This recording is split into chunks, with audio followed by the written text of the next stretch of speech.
students, today in our session number 2 for the lesson Nature of Physical World and Measurement, we are going to see very important topics which are named as measurement, types of physical quantities, unit and SI unit system. Let's move on to the lessons now.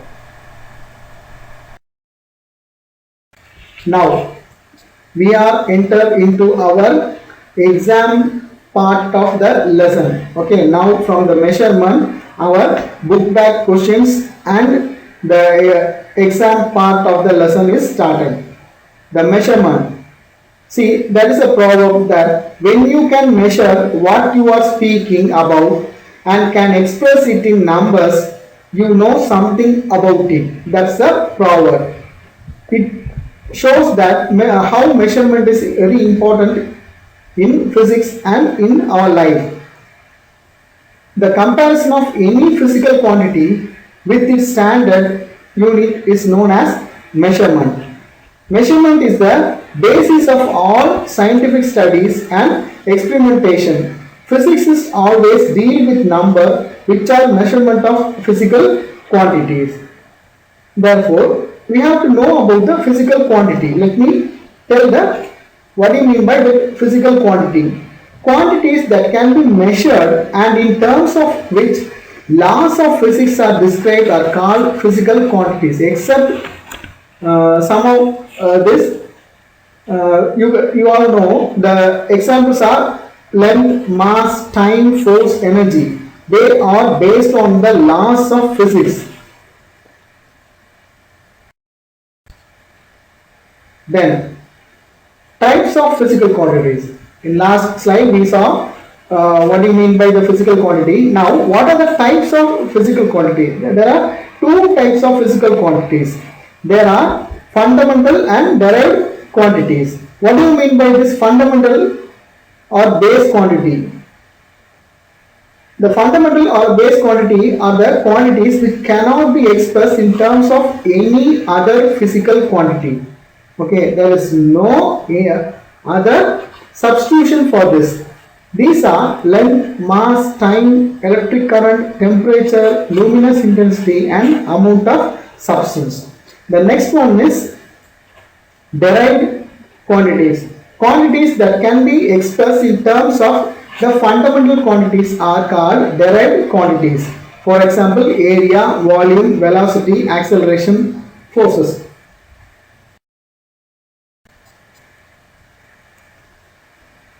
Now, we need a unit to measure all these physical quantities.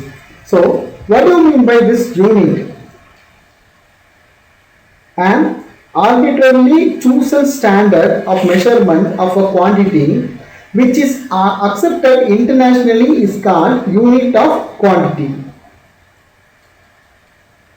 The units in which the fundamental quantities are measured are called fundamentals or base units. The units of measurement of all other physical quantities which can be obtained by a suitable multiplication or division of powers of fundamental quantities are called derived units. That means these derived units are a substitution from the fundamental or base units. Now, in earlier days, the world used some different types of measurement system. Okay, the common system of units used in mechanics are, that means before 1960, that means nearly 50 to 100 years before. The British engineering system of unit is FPS, that is foot, pound and second as for length, mass and time. Then CGS system is the Gaussian system. We are going to see what do you mean by Gauss in our lesson later. This system is for centimeter, gram and second as length, mass and time.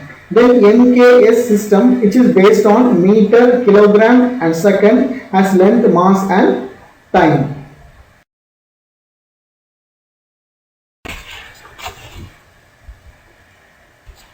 Actually, there was a very large confusion around the world because of these different types of CGS, MKS, and FPSS system. Okay, so altogether in 1960, the world conference has been held. They decided a new unit system, that is SI unit system. The abbreviation for SI unit is Système International, okay, and it's a French-based name. The advantages of this system are: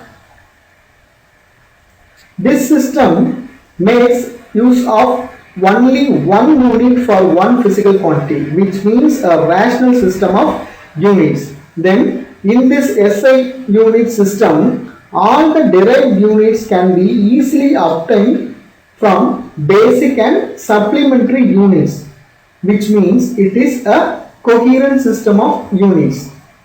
The third one, it is a metric system, which means that multiplies and submultiplies can be expressed as powers of 10. As I told, you have to put zeros after the powers. Okay, if it is 10 to the power 55, you have to put 55 zeros after the 10.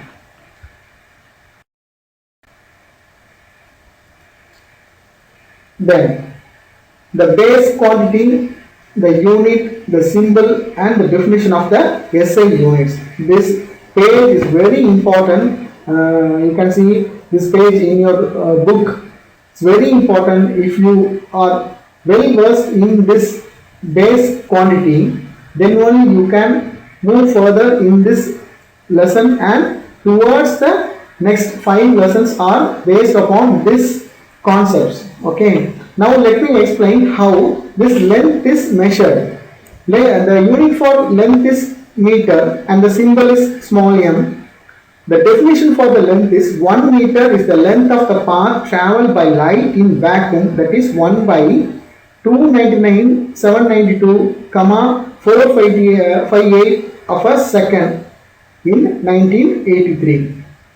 Then mass is unit is kilogram and the symbol is kg. 1 kilogram is the mass of a prototype cylinder of platinum iridium alloy whose height is equal to its diameter, which is preserved at the International Bureau of Weights and Measurement Services near Paris in France in 1901.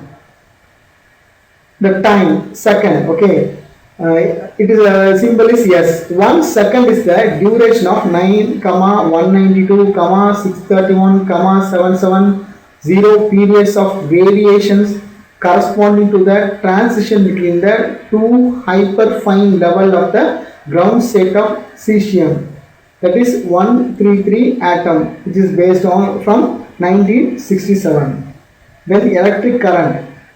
Most of you people are not aware of this ampere. Okay, the symbol for ampere is A. Electric current is measured using the ampere. 1 ampere is the constant current which, when maintained in each of the two straight parallel conductors of infinite length and negligible cross section, held 1 meter apart in vacuum, shall produce a force per unit length, that means 2 into 10 to the power minus 7 Newton per meter between them. The electric current and the ampere has been finalized in 1948.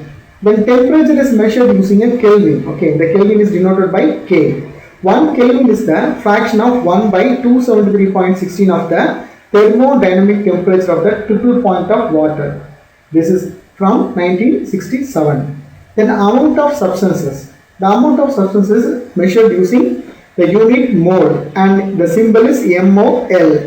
The 1 mole is the amount of substances which contains as many elementary entities as there are atoms in 0.012 kg of pure carbon 12, and from 1971 we use mole as a unit for amount of substance. Then last one, luminous intensity. This luminous intensity, you all are a little bit confused about this luminous intensity. Actually, the light is measured through candela and the symbol is CD.